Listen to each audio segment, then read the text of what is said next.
The Bible is a living word that reads us as we read it. It's a person, a voice that proves that time is not linear, as one sentence can confirm the past, guide the present, and declare the future. You are here. I am here. He is here. We are here right now.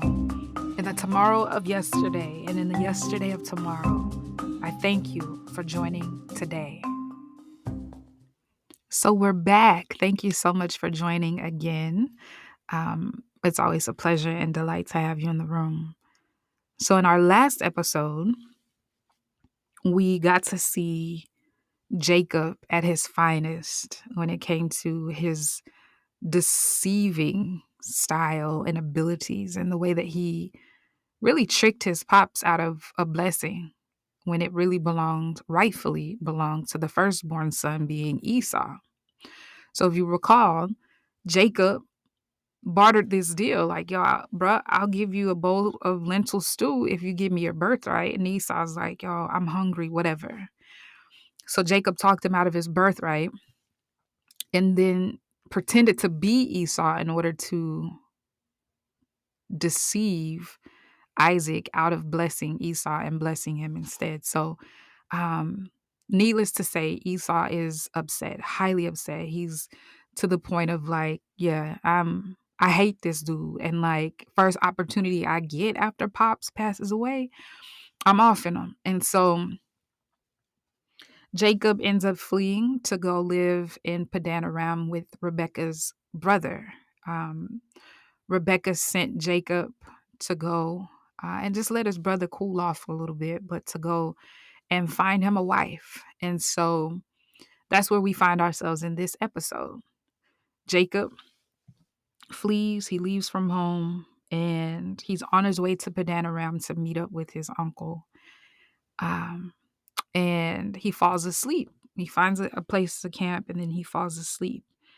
And in his sleep, he actually had this really divine encounter with God. And he saw this vision of a stairway and that reached all the way to heaven. And there were angels going up and down the stairway. And God was at the top of the stairway. And it was in that dream that God communicated to Jacob what the covenant promise was. Like, I'm gonna bless you, I'm gonna give you all these descendants, this land belongs to you, I'm gonna protect you, I'm gonna provide for you, like we're good. And so it was a really big deal because Jacob woke up and he's like, whoa, like I ain't even really know all of that. Like, so he sets up this memorial pillar and he's like, yeah, he's all in. Like, yeah, if this Lord really does what he said and he provides for me and he protects me and I make it back home safely, like, yo, this is my God. Like,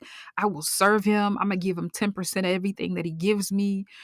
And this place, I'm gonna call this place Bethel, which means house of God, and it's gonna be a worship space. Like, this is the one for me, right? And so it was a very pivotal moment, and it was all through a dream. So I don't know what kind of dreams that you have or, you know, how seriously you take your dreams, but just know that dreams, I'm not saying that every dream is a dream from the Lord, but I am saying dreams are a way that God has historically communicated with people. So watch for those and jot them down. Like, listen, if he's speaking to you, listen to what he's saying even when you're in your sleep.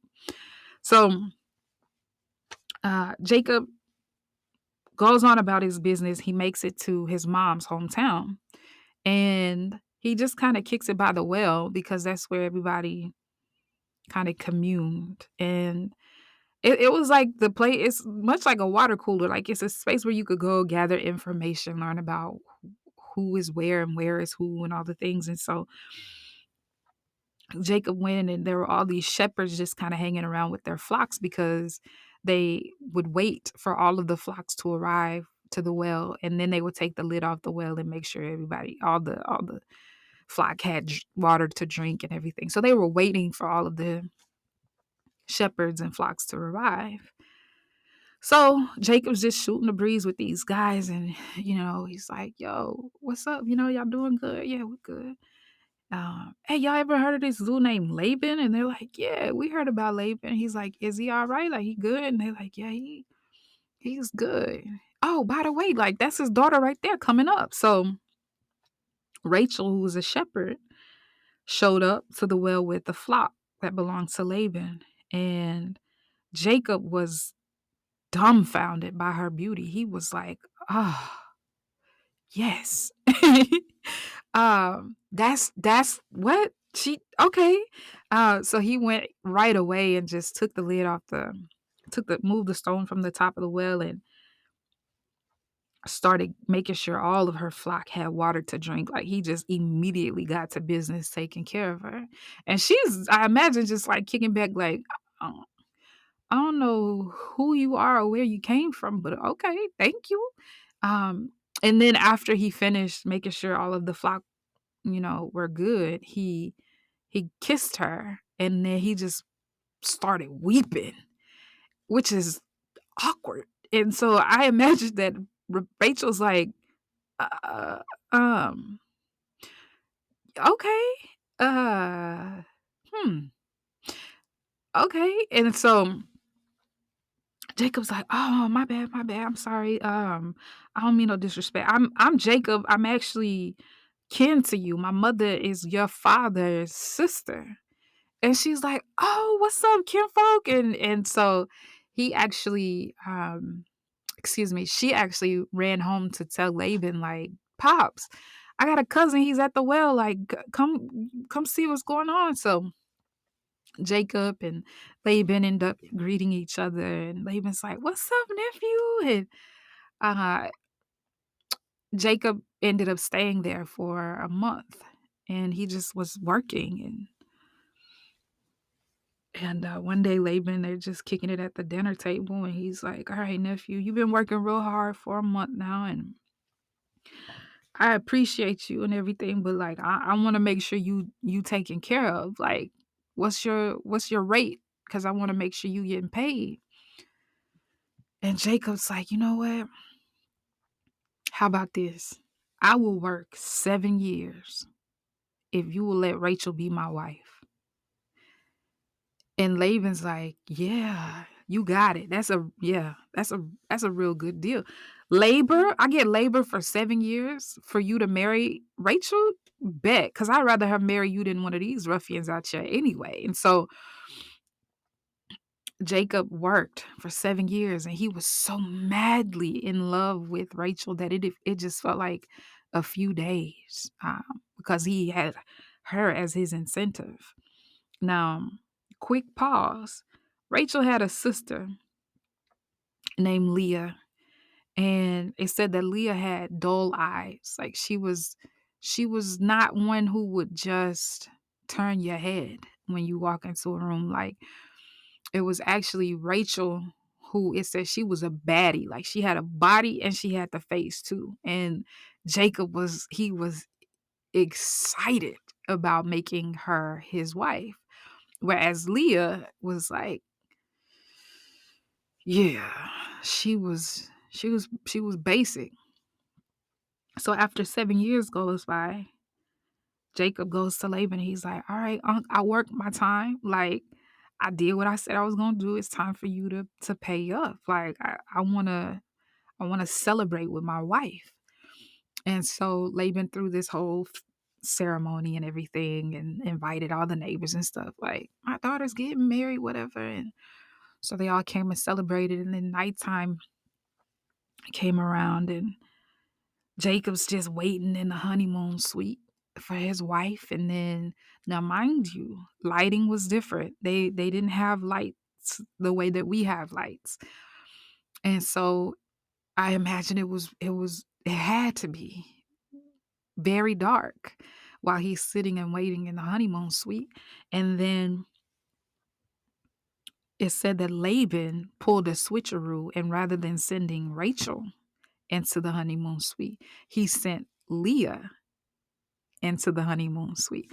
So she goes in, and Jacob just gives her 7 worths worth of it, just celebration, and loves on her, and just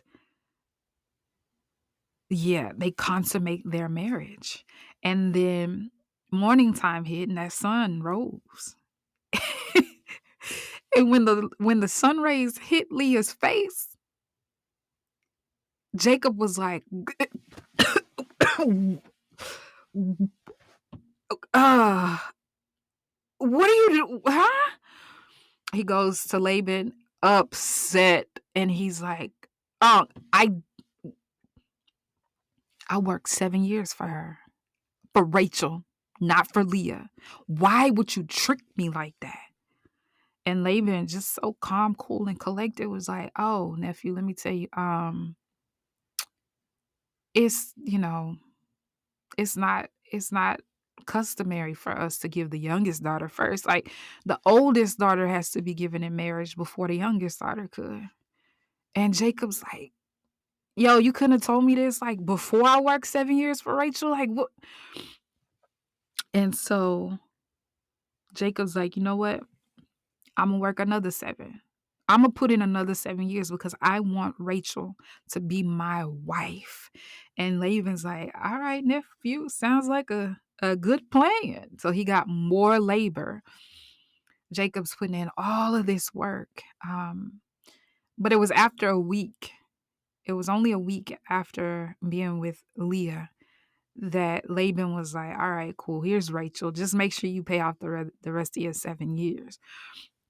So he got to celebrate this union with the woman who he actually was deeply and madly in love with. And that's what it said. It said he loved him some Rachel, not so much Leah. He didn't have eyes for her. And so he was forced into a relationship with her, but he passionately loved Rachel. And we'll stop there for this episode.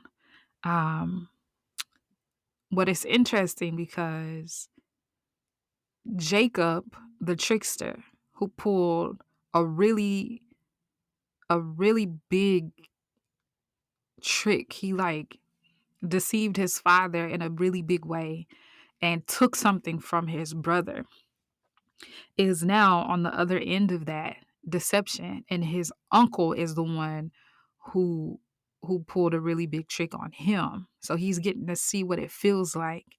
And so we got to watch how we treat people because we never know when that's going to come back. But anyhow, we'll stop there for now.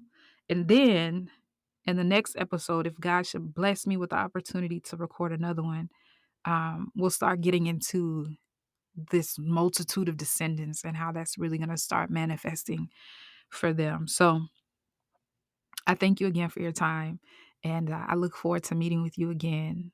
Until then, bye for now.